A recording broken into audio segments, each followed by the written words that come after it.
Welcome everyone to the end of October 2025. It's so lovely to have you guys with us. Now, Mark, what has been happening? Well, the big thing, obviously, that happened was the Wise Traditions conference in Salt Lake City. Now, of course, this is the Western A. Price Foundation's big event for the year. And we were invited to it last year and obviously took up the opportunity to go there. But there was some uncertainty about whether you could even get out of New Zealand. Yeah, so we haven't been able to talk about it because it's been before the courts, basically. So what happened was I was issued with this fine, this invoice from the Medical Council, the New Zealand Medical Council, for $160,000. And this is for the words in my publications, for speaking out about COVID. And basically that was issued in May of last year. And then we agreed to come on this conference and we were really excited about going. And then in June, so a few months ago, I was shopping for some stationery and my bank cards wouldn't work. And, like my credit card, and I just paid for it, just paid it off and everything. I was like, this is weird. And so I went to the bank and they told me that I had been debanked and had been made bankrupt by a high court in Wellington 3 days earlier. And obviously this caused this massive shock because I had no idea that any of this had been happening, like absolutely none. I hadn't been told anything in the post and by email. And I even said to the bank teller, I said, how can this be? Shouldn't they have told me something? And she's like, yeah, they should have. And so then we had to go to court to try and have the bankruptcy annulled. So I flew up to Wellington 2 weeks before the conference to have the High Court have a High Court ruling so the bankruptcy could be annulled. And they reserved the decision, so I didn't know if I'd be allowed to travel overseas. And so on the day that we flew, we basically went up to Auckland and then went through to the customs area, and I was praying a lot because I didn't know what was going to happen. And then I put my passport through the machine and, because it's all the smart stuff now, and then it got the green tick. Yeah, straight through. Now, I was so busy watching Sam at the customs gate that when I put my passport in, it came up with the declined. And I thought, what are they going after me now? And I tried it a second time and declined. And then I realised I better actually look at what I'm doing. And I looked down and I was putting the passport in the wrong way. So upside down. Too busy watching Sam and not watching my own stuff. So yeah. So we got through customs and got to the United States. Now, when we got there, it's just been such a special time, hasn't it? It has, honestly, I really felt like God has helped us this whole time. And I mean that seriously. Like, even, I would just say, at the gates, what Mark and I did, because we weren't sure what was going to happen. So if I was going to be stopped, what we'd done is we'd split up our gear. So Mark had the laptop, I had like the car keys and some New Zealand money and stuff so I could get back home. And it was at the very, like, down to the total wire of going, I don't know until I go through this gate if I'm going to be allowed through. And it was so actually emotional because I broke down because I thought, oh my gosh, I can go. Because half of the thing for me was like, I was so happy that Mark would be able to go. I wasn't sure if I'd be able to meet all these people, like, that we were supposed to be meeting. And it had been, over the last 5 years, we've made the most amazing friendships with people that we only know online. And it's this really bizarre situation, isn't it? Where you feel, I felt really torn of, like, just so desperate to go, but not allowing myself to believe in that until the very last moment. Yeah. Now, as soon as we got through the customs gate, the first person I had to contact was Eric Coppolino because Eric's on standby in New York, whether or not he's going to get on a plane or not. So I text him and say, we're coming through. Now, when we arrive in Salt Lake City, Eric Coppolino is waiting for us. Yeah, so, I saw him first. Yeah, I saw him before he saw us. Yep. And we thought he might have a sign, but no, he was just quietly sitting there. He's very distinctive though. Yeah. And it was very, very cool because Eric had a little care pack ready for us. He did. Bottled water and fruit and other things that we were all taken care of. Yeah. And then he chauffeured us straight to the hotel, and then we all sat down and had dinner together. Yeah. So that was cool. And the first couple of days were actually quite chilled because we got there on the Tuesday and the conference didn't start till the Thursday. So we had a couple of days with our great friends, the McKays, Michael and Dawn.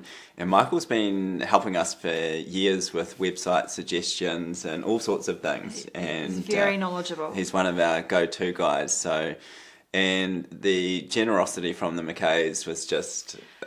We've told them that they have to come visit us because they wouldn't let us pay for anything. And they took us to so many places. I know, and they enabled my shopping addiction, which I was so grateful for because the shopping in the States is just like, I don't think there's any shopping like it. It's so awesome. So they took us to all these different places to go shopping, and yeah, they're so good to us. And again, it's just meeting people. There's something totally unique about being in someone else's presence and hearing their laugh in real life, and that feeling of going, oh my gosh, I know you.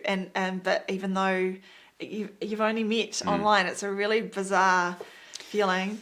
And then on the Thursday, that's when it all kicked off. It really kicked off because Sam and I initially were in the hotel, and for the first few days a few people were recognising us and saying hello, but it was generally pretty quiet. It's pretty cool, yeah. We were moving around really freely, and then on Thursday everyone starts arriving, and after that the energy was incredible. So Thursday we'd arranged to meet Andy Kaufman and Tom Cowan. Yeah, and for the first time. And it was just absolutely, we just got along, boom. Bang, straight away. Yeah, probably that might not surprise you guys, but it was actually the first time we were all together in one place in person. So, and we went to the STK Steakhouse in Salt Lake City. And here's a photograph of the four of us. Now, keep in mind that this is pretty late for Tom. He's an early bird. Tom, he retires early because he's in sync with... He's up early and he goes to bed early, and that's totally fine. But we're like the opposite. We get up late and we go to bed late. So we're at the steakhouse. Tom is such a good sport because he stayed up later than usual. Yeah. And then we all headed back to the hotel. And then Tom retired for the night, and oh man, we spent so much time with Andy, didn't we? Yeah, Andy is such the coolest guy. He's just such a conversationalist, and it's exactly kind of what I imagined it would be like, but it was even better being able to talk. And it was hard though. We really were like, we met with Sally, Fallon Morell, for breakfast on one of the days, and she said you're going to be mobbed. And when she first said it, I laughed because I'm like, oh yeah, like I doubt it, but she was right.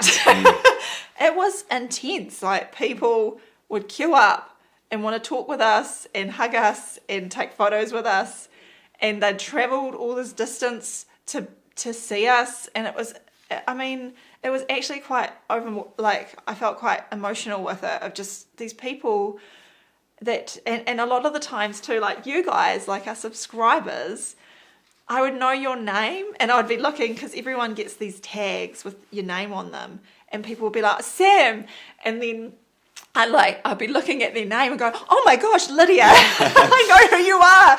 And it was really cool to go put faces to names of people. That was super special, and we won't obviously for privacy reasons, but there are some Jeffreys out there.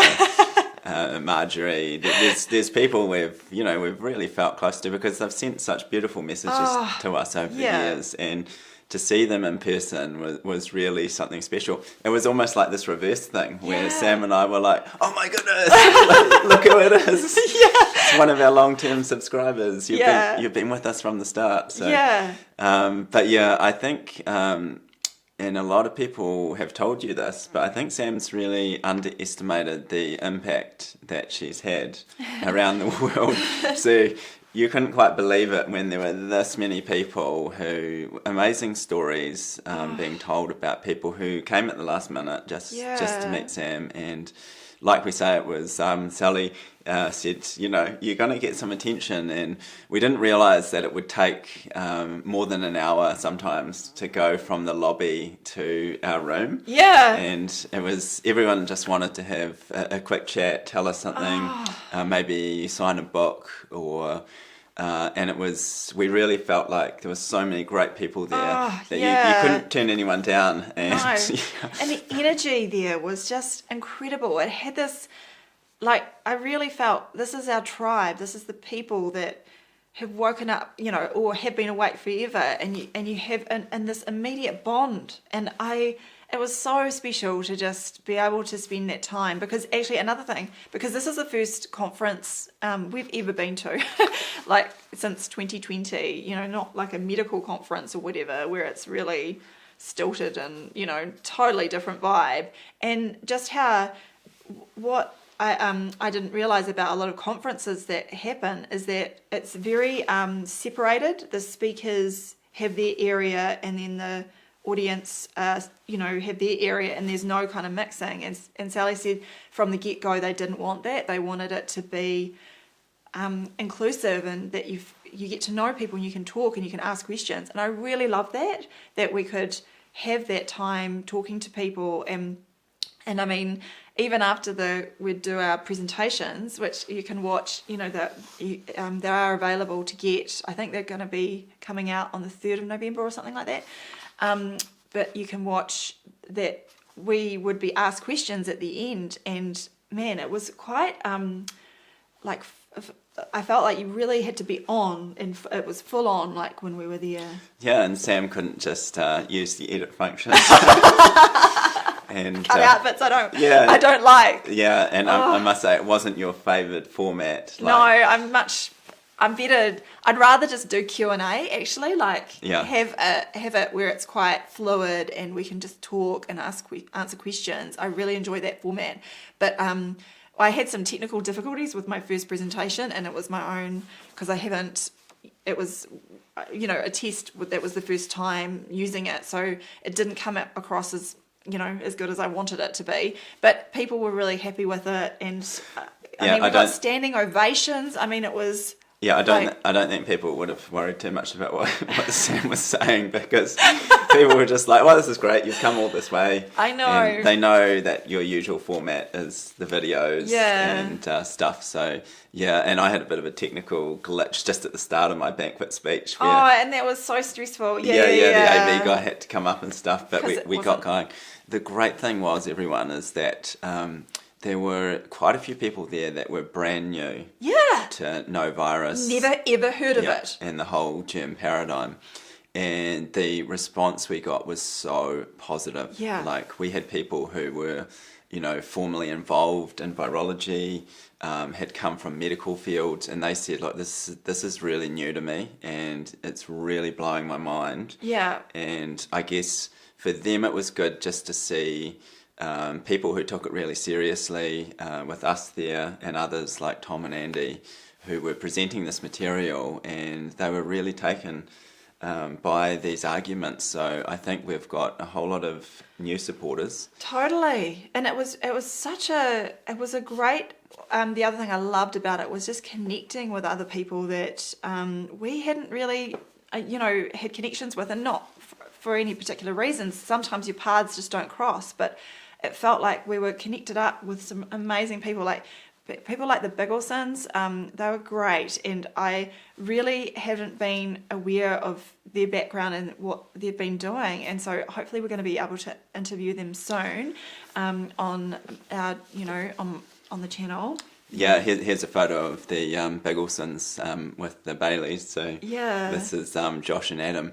Now, we headed out near the end of the conference for a lunch together, and it was just like we're old friends. It really was. We just start chatting. They're such cool guys. Really, they are. They're amazing. And Andy Kaufman had said as well, spoke so highly of them. Yeah. And so, we're definitely going to do an interview with the Bigelsens soon, because they've got some really amazing work that they're doing. Incredible. Yeah. And like you, they really focus on reducing fear. Yeah. Addressing a lot of these narratives that are out there, and giving cogent explanations about why we don't have to worry about certain things, and why we should worry about other things. So that was cool. And 1,300 people at the conference, so really big. And this is, this is testament to Sally and her small team, people like Kathy and Paul.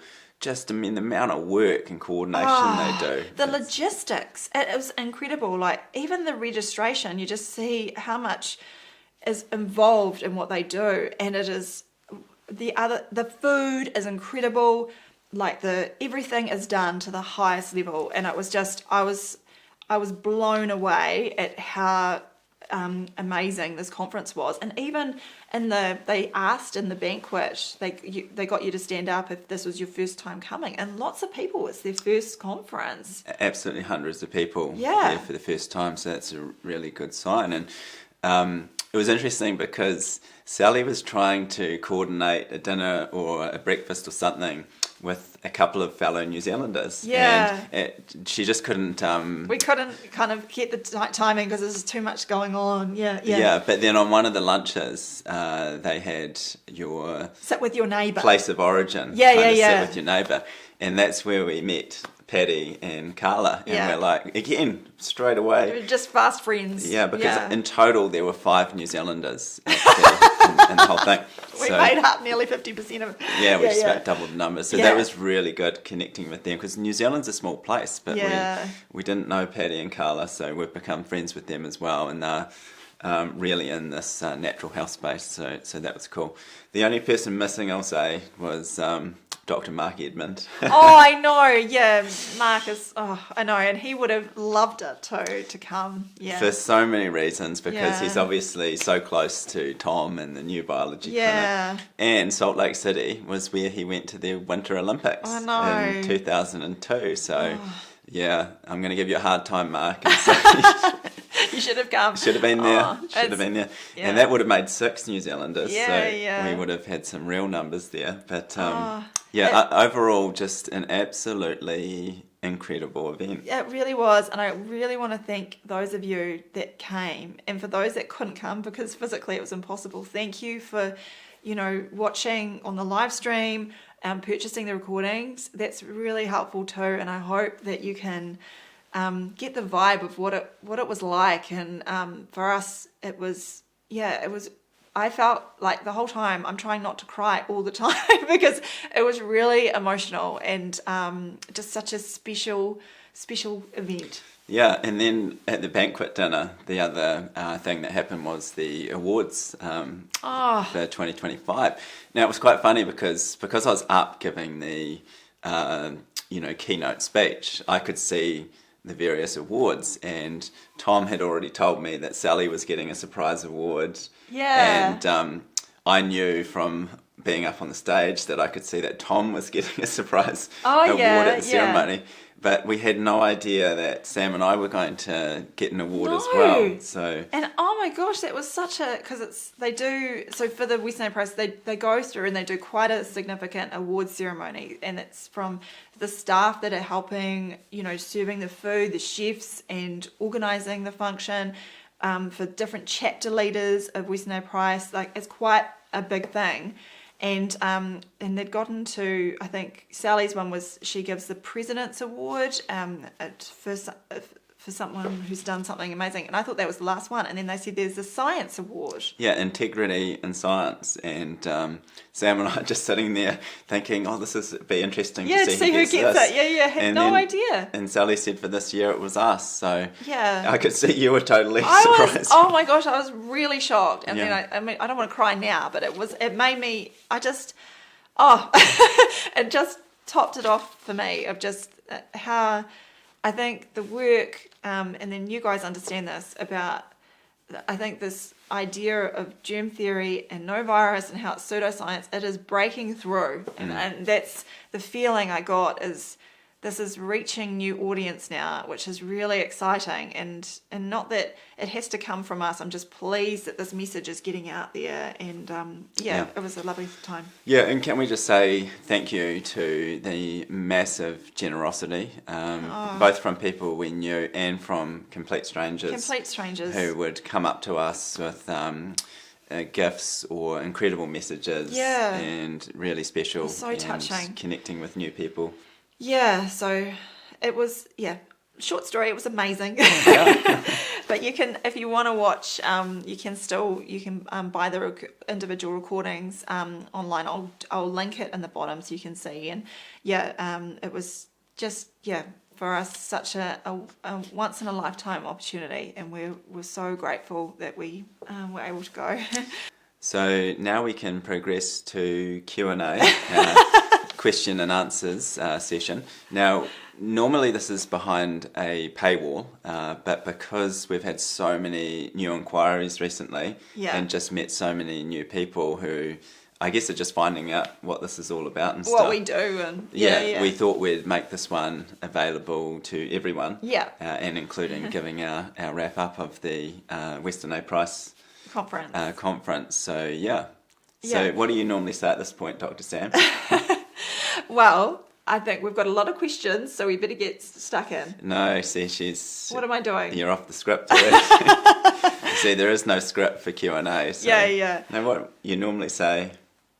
I don't know. What's that? You say, so Mark, what's been happening on the farm? I say, so Mark, what's been happening on the farm? That's how we normally start. Well, so we got back and within 24 hours we had this horrendous wind storm come through. Like a million warnings on your phone and on the news, and everyone's panicking about this very freakish wind that's coming. Yeah, so our 10-acre block was hit with 130 kilometre an hour winds, which is about 80 miles per hour. And it did take down a few of the oak tree branches. Like the limbs, and smashed a couple of fences. So we've had just about 2 days of cleanup, basically, haven't haven't we? It was, and like a lot of mulching, and it was quite a lot of work just to fix some fences and things. But at the same time, we've got our little worker crew. Our kids come out and help and they've done amazing work. And and we've managed to actually get most of it all back to square one. And apparently there was a lamb born. Yeah, so one more lamb was born when we were away, and we've got about 11 lambs now. So that's not too bad. Often we get about 15, but 11's fine. That's more than what we need for ourselves. And all of the other animals and crops are doing well. Yeah. Now, for those of you who won't be aware, we have a stone wall being built around Sam's veggie patch, and this was because we had all these issues. There was a stock fence around the veggie patch, then there was a Fertinia hedge, which when we moved into this place, it was terribly overgrown and had become woody. And there were birds hiding and nesting. Yeah, it was just, it had been let go, basically, and not been maintained properly, and it was sort of very high and kind of cumbersome to manage. And so I said to Mark, I've always had this dream of having our own, like a walled garden, like a vegetable garden.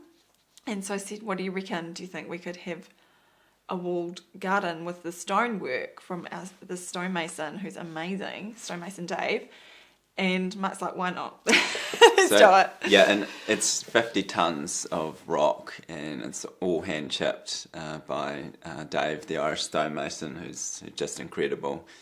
He's just a master craftsman. Yeah. I showed Tom Cowan some of the stonework that we've had done on our property, because Dave's been here on and off for 2 years now, hasn't he? Yeah. He's probably been here most months. He's like part of our family. Yeah. And Tom had a look and said, Tom, he always carefully considers things and then makes a response. And he said, Mark, if I was you, I would get this guy to continue doing stonework until either you've run out of money or he just doesn't want to do it anymore. So, Tom was just loving it. And he thought, just such beautiful stuff to add to the property. Well, there's some photos here of what it's looking like at the moment. It's in the last final stages, and then it will be proceeding to the archway. So, yeah. So the archway will be a bit of a logistical thing. The keystone at the top of the arch looks like it will weigh in excess of 200 kilograms, so heading up towards 500 pounds. So we have a neighbour who's got a lot of equipment, and he's kindly offered. Well, he said he's kind of looking forward to it. He's been. Lots of our neighbours have been watching and just like really fascinated by the progress, and it's been cool actually just to feel like you're sort of building something of permanence and something like old world. It's really cool, and so I think our neighbours are awesome. He wants to come and help, so that's cool with his machines. Yeah, and that's about the major stuff, I think. Yeah, otherwise all good on the farm. Lots of growth at the moment because we're right into spring now. We've had a lot of rain leading up to this point, so that means that I'm extremely busy on my ride-on mower. Yes, and my weeding is way out of control already. But I've got a plan for the vegetable garden, so it is going to happen. It's just time.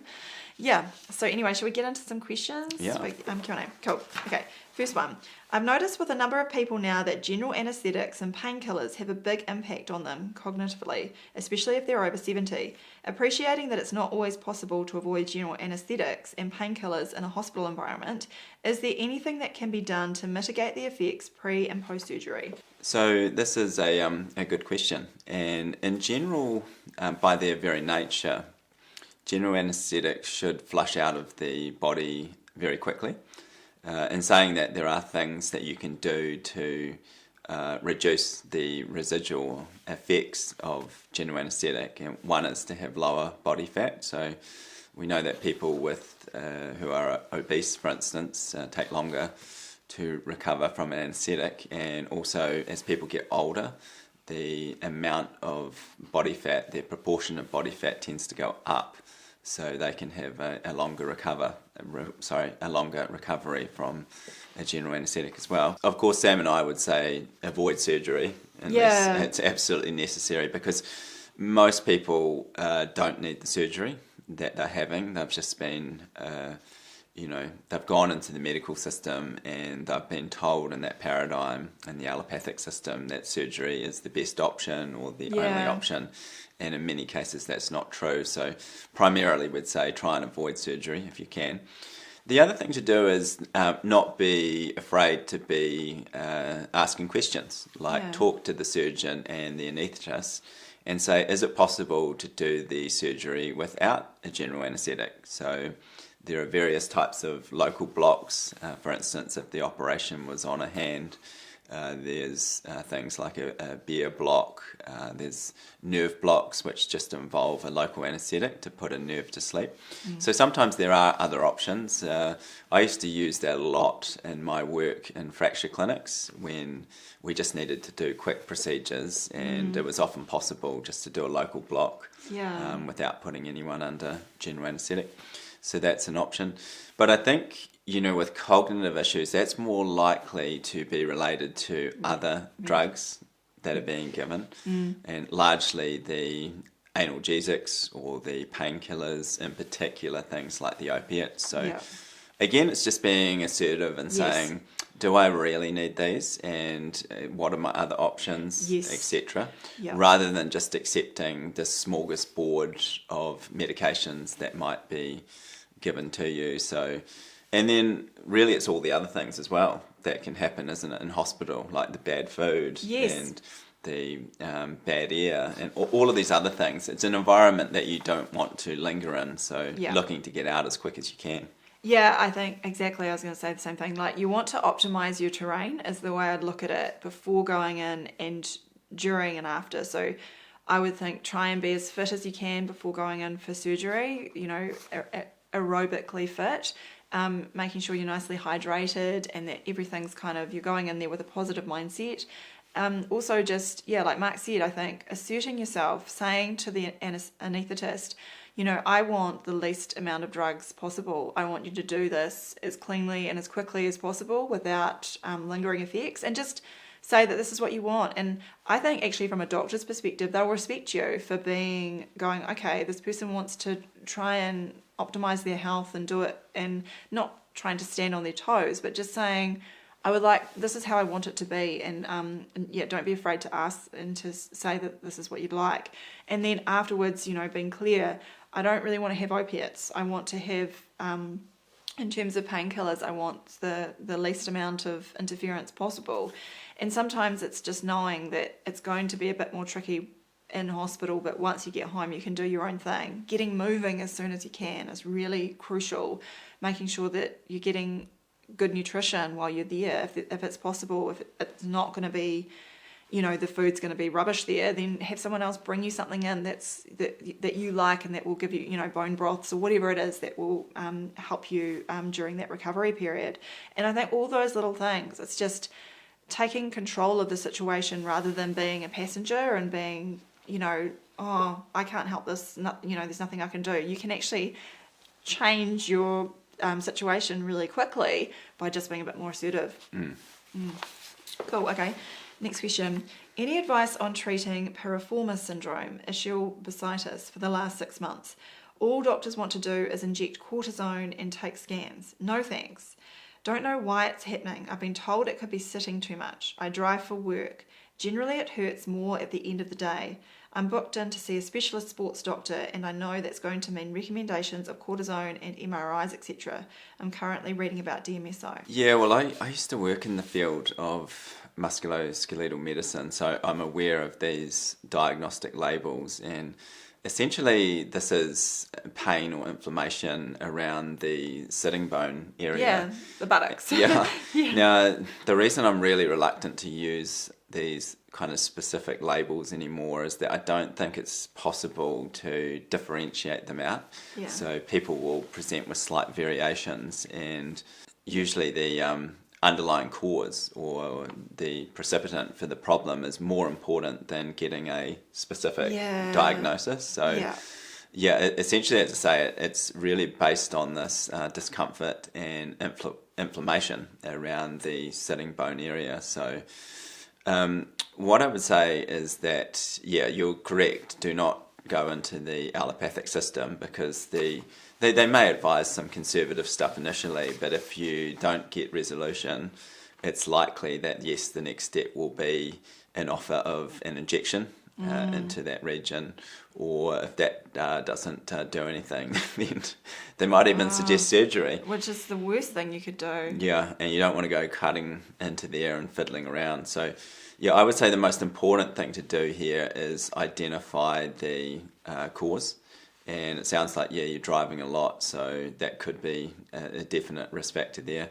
I would be looking at, if you can't get away from being in the car for prolonged periods, just have a look at either the car that you're driving, and may need that you need a different car completely, or at least look at the seat, see if it's got adjustments on it and you can make it more comfortable. Try and take off the pressure on your sitting bones. A softer seat does not always work as well as you think. I mean, you can definitely have a seat that's too hard, but sometimes it's the soft seats that cause even more problems.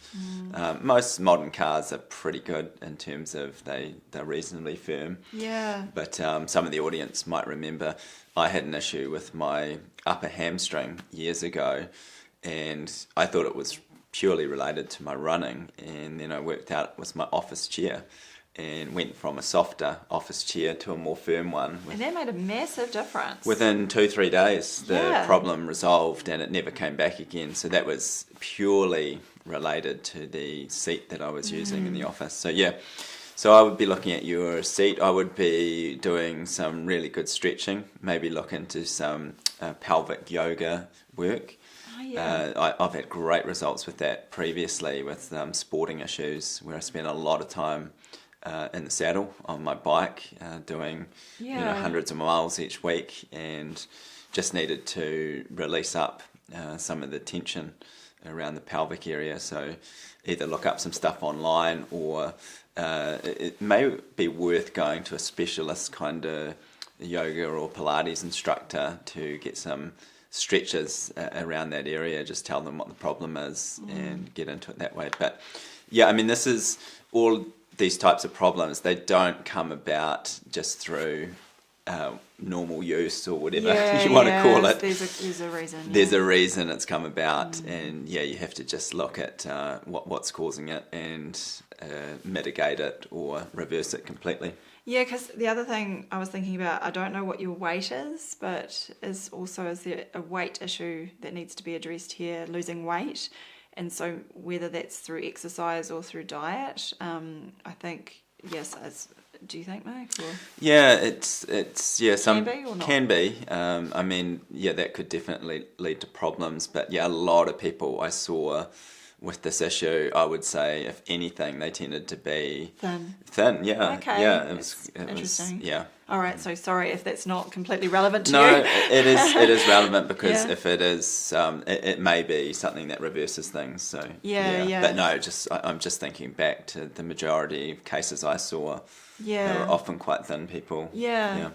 No, I was just thinking about when we're sitting a lot in the plane and travelling, the best thing I found is actually when you can get off and into the, the terminal, and they have those travelators everywhere, but I actually just like walking and kind of getting a nice brisk walk going, and you just feel so much better getting out and getting moving, and it's hard when you're driving, you're sitting all the time and that's your job, but if there are opportunities to be able to stop and just have a walk or just get out and moving a bit, I think that's always helpful. Yeah. Okay. My daughter-in-law is expecting her first baby. Obviously, breastfeeding is best. If it is not possible to breastfeed, what would you recommend as an alternative? Baby formula just sounds so unnatural, and Dr. Exley has talked about the aluminium salts and powder. Maybe this would be a good question to cover in the Q&A. Unfortunately, we live in Scotland where raw milk is banned. Yeah, well, this is a tough one because really you only want to use breast milk, and there's no good powdered formulations that we know of. And yes, it is true that many of them contain significant amounts of aluminium, making them even worse. So, and unfortunately too, we live culturally, things have changed. So once upon a time, if a woman was having difficulty with breastfeeding, she would utilise the help of someone else, a wet nurse. Yeah, often another family member, could be a sister-in-law or, someone, a nanny or whatever. But, and that's kind of the next best thing to get breast milk. But that's obviously hugely uncommon these days. And don't they even say, "Oh no, don't do that"? I know, it's so insane, and it's a really tricky question to answer, because the only other thing I was thinking of is if it's possible, and to be honest, I don't advocate for this either. But is there any possibility of expressing, like with a breast pump or something like that? But I've used them before, and oh my gosh, they just cause havoc to your breasts and things. So I tend to not want to recommend it. But if there was an option of being able to still feed the baby with a bottle using her own milk or whatever, that might be. Yeah, that was with one of our kids. Had so many problems with latching, and that Sam ended up doing a lot of expressing. It was my first child, yeah. Yeah, but it was difficult and time consuming. Yeah. But otherwise, I mean, raw milk, raw cow's milk is the next best option. But obviously, you're in a country where this is banned. Yeah. I would say you probably, I mean, it depends how much work you're prepared to do, because in many countries, although the sale of raw milk is banned, you can actually source it yourself. So if you know someone, or you can get your own cow, and I'm not saying that's not a lot of work. But when we're talking about the health of a child here and the best options, that's just what it is. So I would avoid formula. It's really bad, and if there's another way around it, the only circumstance really in which you might say formula would be used is if it was in a diabolical situation where there's just nothing else available, and the baby's not feeding. The baby's got nothing, and will become compromised and won't last very long without some sort of feed. So. And that would really be the only situation, and you'd try and do that for as brief a period as possible. Yeah. I think if there's no other option apart from bottle feeding with formula, then the other thing would be to stop it as soon as you can and try and get the baby onto other foods. Yeah, and whether you have to go for just pasteurized whole milk, but I would still wait. You really just, you want to do that later on rather than in the first 6 months or so, 7 months. Yeah, that would be, we're sort of talking about the best of a worst situation here. That would be probably preferable just about to... Yeah, the other thing you could try is thinking about is goat's milk as well. I don't know if what's the situation is, because that's still nutritious, but again, you're sort of just trying to get them through to that a wee bit older. Like, I mean, you can use it. It's just, weighing that up. And I mean, it's wonderful that you're just thinking about all these things of the way to do it, because it's a very stressful time when you can't feed your baby and you're trying everything you can. And okay. Could you explain about MRSA and other hospital-supposed infections like C. diff? What's happening there? Yep, sure. So MRSA is methicillin-resistant Staphylococcus aureus. So Staph aureus is an extremely common bacterium, which is everywhere, including on us. And what they've done is said that MRSA is the special variant of Staph aureus. Now, as far as I know, they were finding so-called MRSA back in the 60s, and whether it came about because of the use of penicillin-type antibiotics and the bacteria became resistant, or whether they just existed anyway and were just a different variant of Staph aureus, doesn't make too much difference from our point of view, which is the terrain point of view. It only makes a difference if you're in the allopathic paradigm, because then they get all excited about antibiotic resistance and how they're going to manage this whole situation. This is no different than any other microbe in that it will proliferate in situations where the underlying terrain changes. So I know, the medical model will say that this is a special type, a dangerous type of Staph aureus that gets into hospitals and can cause havoc, because if a person gets, quote, infected with it, then it's more difficult to treat. There are less antibiotics available. And then they even have the things like, remember VRSA? Yes, the feared vancomycin resistance. That's like the worst in the world. Yeah. Now, the thing they'll talk about is who gets MRSA. Well, anyone can. So when they go around just swabbing people, often they find MRSA in people who are completely free of any symptoms. They don't have any problems. And these, of course, are blamed as... they're super spreaders, aren't they? They're asymptomatic super spreaders. This is the Typhoid Mary type nonsense. And the Typhoid Mary story we covered in our book, the Final Pandemic, about how this makes no sense at all, the so-called asymptomatic carriers. But then we look at the people who they say get MRSA problems, and universally they'll list things that relate to compromised terrain. So intravenous drug users, people who live in poor hygienic circumstances, sometimes military recruits, diabetics, people with chronic ulcers. Yeah, people are terribly sick, aren't they? Yeah. All this kind of stuff. Yeah. So when you're in the allopathic paradigm, in the mainstream, it's of significance to them because they have all these protocols around it, and then they'll change their, quote, treatments with different antibiotics. To us, it's the same mistake. The war on germs is completely pointless. It has no place whatsoever. Yeah. You simply correct the underlying terrain and make the person healthy, and the microbes will follow on. So if a person's got an underlying problem and you annihilate their bacteria with antibiotics, you've done nothing to fix the underlying problem. Yeah. But they'll just sit there and go, well, we took another swab and we killed them. Yeah. No, you're not fixing the person. You're just doing a silly war. But so that's that. And we should almost do a video on MRSA because it's probably big enough. Well, it's like Clostridium difficile as well, Clostridium difficile, again, this is a bacterium that can be found in completely normal gut systems. Yeah, healthy people. So it's ubiquitous, it's everywhere. But the feared C. difficile diarrhea is when somebody...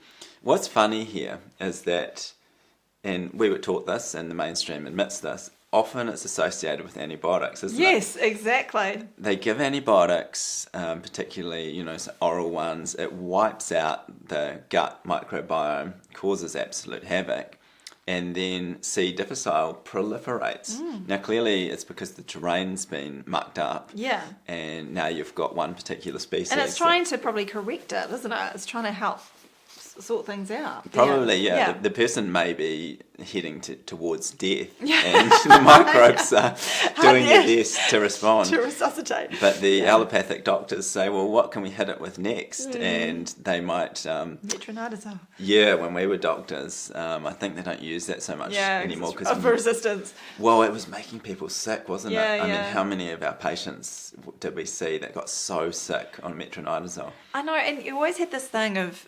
and I remember it being, because I did quite a bit of, when I was a junior doctor, working in the surgical wards where you'd walk into the ward and it would stink and it would be like, this is C. diff. That's what I used to think. And now I realise, oh man, it's basically people have been poisoned by the drugs and treatments on the ward, and their bodies are trying to have a clear out. They're trying to help themselves, aren't they? Yeah, and that's what I think. When we learnt this stuff, we were told that there's this pseudomembranous colitis going on, this inflammatory reaction stuff, and that they said that's what the C. difficile is causing, but it's the wrong way around. Yeah. The gut system's become inflamed, and the microbiome's simply responding. Yes. And doing the best it can. So the other thing is the MRSA and C. difficile. These microbes are in the same category as flesh-eating bacteria. I know, that's true. Like strep pyogenes and things. Yeah. So these are the ones that you see in the tabloids sometimes, and they cause great excitement because, they're feared and create these stories where people think, wow, thankfully the allopathic system is trying to control this, when in fact they're completely the other way around. It's just nature trying to fight back, basically, against idiotic human actions. Do you want to tell the story of what happened when I had I did the MRSA swabs when I came back from Perth? Yeah, are you sure you've recovered from this little story? Yeah, so you can share it. All right. Now, keep in mind, folks, that this was in the first few months I knew you. We were just dating. Yeah, I hadn't known Sam for that long. Probably, less than 6 months. Yeah, something like that. Yeah. We were very close by this point, but it was getting pretty serious. Yeah. It's serious now, isn't it? I think it's the most serious relationship I've ever had. Yeah. Well, you're definitely right up there. Yeah. So, this is back in 2007, isn't it? And Sam had taken a contract to work in Perth, Australia, and then you met me, and I said, Don't go. And you said, I've signed this contract. I felt guilty, and I wanted to go there. I wanted to work there. I wanted the experience, but I was really torn because I just met Mark, And then I was just calling the hospital saying, I had this casual contract doing local work, so I kept on saying, well, I won't be into work next week, and I was flying to Perth to see me, to be with Sam over there. And when she came back to New Zealand, because she'd been in an overseas hospital, she had to do MRSA swabs. Which is really disgusting. They make it's the full-on nasal, like COVID swabs almost, like back of the nose and throat and yeah, and what I didn't eyes. appreciate was, Sam's not really into practical jokes. And no. I thought, I've got a really cool joke. So I was in the hospital and I borrowed back in those days you could get the stationery with the letterhead of the laboratory on, and so I brought a piece of that home and I made it look all official with Sam's name on it and stuff, and I said that the MRSA swabs, because I think that they had come back quite negative, hadn't they? Yes, they come back negative. Yeah, so I could work. So I knew this, and I wrote in the letter, thank you for completing your MRSA swabs, and that they came back negative. and then it said, unfortunately, we did a further microbiological screen and have isolated Yersinia pestis. And I didn't know. You will need to report, and then I made this plan that had been, that the so-called microbiologist had come up with about how Sam would have to report to the hospital for quarantine. And, this is back in the day where you're buying into germ theory. I bought into germ theory big time. Because, Yep. Okay, so, and what happened was, Mark, I wasn't feeling very well, and Mark was out at a barbecue, and I was at home, and then I was going through some letters, and then probably just, were you looking through my stuff? I wasn't. Because I'd just gotten back from Australia, and it was all the documentation and stuff, and I was just making sure I'd done everything. I think it was hidden underneath a pile. It was. Obviously, you were scanning. Well, I was like, "What's this? I haven't seen this." I thought maybe I opened it and didn't read it, and I started reading it, and I was in a panic, and I was like, "What is Yersinia pestis?" Because I didn't know. That's the plague. And this is where it just went completely wrong, because I was supposed to be there when Sam got the letter, and then she'd say, "What's Yersinia pestis?" And I'd say, "That's the plague," And then if there was any problems, I'd say, "No, don't call the hospital. It's just a joke." And anyway, you were not impressed. I called Mark. I was so upset, and I said, "I've found this letter. Apparently I have the plague, and I don't know if I've given it to you." And I was terrified. And so anyway, I got very grumpy. Yep, and that was the last practical joke anyone in the family ever played on Sam. So we don't do those. But anyway, haven't you come a long way? Because I know, from such a germaphobe. Now you've got a video about the plague. I know.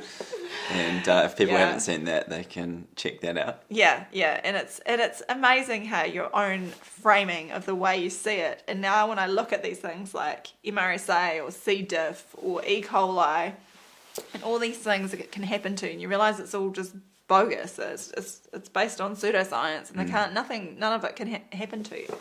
Yeah. So just a warning to you all: don't do practical jokes on Sam. She never finds them funny. No, not in the least. Yeah, it doesn't amuse me. Yeah. So anyway, that was Mark tested it once, and it was a flop. So yeah, but and was there anything else more to say on that question? I think we've pretty covered it. Yeah. Okay. I think we've only got time for one more question. Because we've had quite a bit of chat. Yeah, normally we try and get through around 10 questions, but obviously today with the Wise Traditions conference wrap up and a few other things, we are not going to get through so many questions. But we'll just do one more. Okay, So last one. Did you cover tonsillitis? I looked through the directory and couldn't find it. The advice is obviously take antibiotics from doctors, otherwise it could get septic, etc. What's your take on how to treat it? Yeah, well, we've got a few publications that would address this.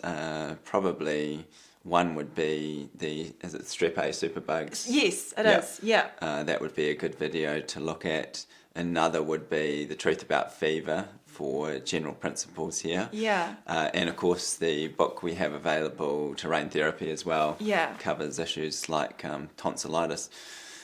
So what we're dealing with inflammation here, and this is the tonsils, an organ of elimination. So the body is trying to get rid of something. Now the mistake that the allopathic model makes, and keep in mind that allopathy is always trying to suppress things or cut things out rather than address the underlying cause. So the allopathic model thinks, well, we need to suppress this. So the typical course involves antibiotics, sometimes powerful anti-inflammatories and painkillers, sometimes pharmaceutical sprays into the area. So these are all things that you do not want to do, basically, because it's not addressing the underlying cause. You need to let this run its course. Totally. And sometimes there can be a prolonged, this can go on sometimes for weeks, and it's very uncomfortable, but it's important to let the body heal. There's a small number of situations in which you might need to present to a hospital, And that would be if you were having real problems breathing and felt like you were losing the airway. You might need to visit an emergency department just to make sure there's no acute compromise there. But otherwise, this is something that can be managed at home. Totally. Yeah, and I think it's the fear that we have that something dreadful is going to happen. And I know we all experience this. It's that feeling like I'm going to die if I don't do something. Tonsillitis is incredibly unpleasant, and I think the worst part is that feeling in your throat where you can't swallow. It's just sometimes your spit's even coming back out because it's so inflamed. But the wonderful thing is our body is completely capable of managing this without pharmaceuticals. And my approach would be, if you've got a fever, let it go, let it run. Don't take anything to try and suppress that. The fever is a good thing. I'd be doing everything locally to try and help just with comfort. So whether it's sucking on some ice, having some salt mouthwashes just to, gargles to try and sort of give that a little bit more comfort. You can use heat packs or even ice around your neck itself, like cool packs, just depending on what makes you feel comfortable. And just, you've got to fast. Don't be scared of fasting with this, and it means water only, no food. That's what fasting essentially is. And sometimes it can be so difficult, it can make you feel like you want to vomit. That's okay too. Your body is eliminating, and it is it's getting rid of what it needs to do. It's having a clear out, and you've just got to enable that to happen. So it means bed rest, taking it really quietly, and knowing and deep inside you that this will heal, that you don't need to panic. Nothing bad is going to happen to you. Totally, and do not get talked into a tonsillectomy, because this is just pushing the problem to somewhere else. So classically this is done because they'll say, well, this person's getting recurrent tonsillitis. Now that just means that the healing's not being completed, or that the insults just keep coming and the person's not addressing the underlying cause. So the issue with taking out the tonsils is that, yes, you'll no longer get inflammatory responses in that area, but now you've lost this eliminatory mechanism. You've lost one of your pathways. So now the stuff that your body's trying to get rid of has to go somewhere else, and obviously you don't want to interfere with nature's plans here. And so what people don't realise is that sometimes they're pushing one problem and making it far worse in the long run, and they'll have things that manifest later on, and they won't put the connection together, because in the allopathic model they'll think, well, I fixed that problem, and they may think a problem that then develops is completely unrelated. Yeah, and I'd also say, just in terms of the recovery process, so fasting, water only, and until you're getting to that period where you feel like your hunger's starting to come back and it's easier to swallow, then I'd just reintroduce things slowly. So maybe have some bone broths first, and just that again, it's just soothing and it's nutrient dense. So you're just trying to gently kind of restore things in your body. Think about why this has happened to you as well. Tonsillitis doesn't just happen. There's a reason for it, and usually it's been some kind of lifestyle problem's been going on that's not going well. And I'm just making some suggestions. It's not necessarily the case with children and stuff, but I think of drinking a lot, alcohol, like that kind of party lifestyle, or just poor nutrition and things like that. You've got to address, why is your body doing this? It's not a mistake. Exactly. If you correct the living conditions, it should correct itself. And classically, the people we see that we help with this, they often tell us, but I'm doing all of these things, but then you keep digging and you find things they're doing which are clearly going to cause them to have ongoing tonsillitis. Yeah, so you've got to address the reason why, and then if you allow the body to sort itself out, to let the healing happen, it should solve it, as long as you're not doing the precipitant, like the cause, anymore. And just know that this is the body's amazing way of healing and recovering, and it's unpleasant sometimes. And so I think that's about it. So this is sort of like a special edition Q&A, and as we were saying, just because there's been so much new interest recently since the conference and other things going on, we thought we'd give people a little taste of what we usually do. So if you do want to become part of Dr. Sam's community, you can tell them the ways to do that. Yeah, so probably the easiest thing is just come to our website, drsambailey.com, and you can just sign up. So it's either for $5 a monthly, or you can sign up for an annual subscription, discounted to $50. And so you get lots of lots of Q&As for that. So we've actually covered about, I think it's over 650 topics in our Q&As. So if you go into the search bar, you can type in pretty much anything you like, and it should populate with the most relevant Q&As. And if not, just you can write to me with questions that you have as well, being a member, and I'll usually say if we've answered it, or if we haven't, I'll add it to the list. And it's been a great way of just people, like, you can ask us anything. we'll talk about it. It's like, I love it for the fact that we can learn. Like, sometimes it sparks interest in making a new, like, video topics, or just for our own research. It's been really helpful, the way we live. It's made improvements that way, eh? Yeah. And so the other way people can access Q&A is through a Substack subscription. Yeah, so there's also Substack that we're on. So again, the same applies. So if you join up to the website, or you join up to Substack, you can have the complimentary, you can have it on both ways. So some people just want to be on Substack, and that's cool. So you'll be able to see all the Q&As, and you can come to the website to see we release our videos slightly earlier to our paid members as well. So yeah, and again, just how you'd normally purchase a Substack subscription, it's the same pricing. And or if you don't want to, there's also we have Buy Me a Coffee, which is just for people that want to support our work with what we do. That is another option too. Yeah, or sometimes people just get in touch privately, and because they don't like using any of the mainstream tech platforms, and they work out a way to support us outside of those systems. Yeah, so yeah. That's all welcome. Yeah. Also, just another update. I used to have an email address which was admin@drsambailey.com, but I've had to retire that email address because it got overwhelmed with spam. It got out, and unfortunately it's just useless now because it was just getting so much junk that I can't even manage it. So I've actually retired that one. But you can still, if you want to contact us, the best way is to come through the website, drsambailey.com, and the contact area, and you'll be able to just fill out a form, and it will come to one of our team, and we'll be able to get back in touch with you. So yeah, hopefully you guys really enjoyed our adventure and our trip and our recount of behind the scenes at the Wise Traditions Conference, and got a wee bit of a taster of what we do for Q&A. And yeah, we see you every couple of weeks. So come on in, join us, become part of the community, and we will look forward to having you. Thanks for watching, guys.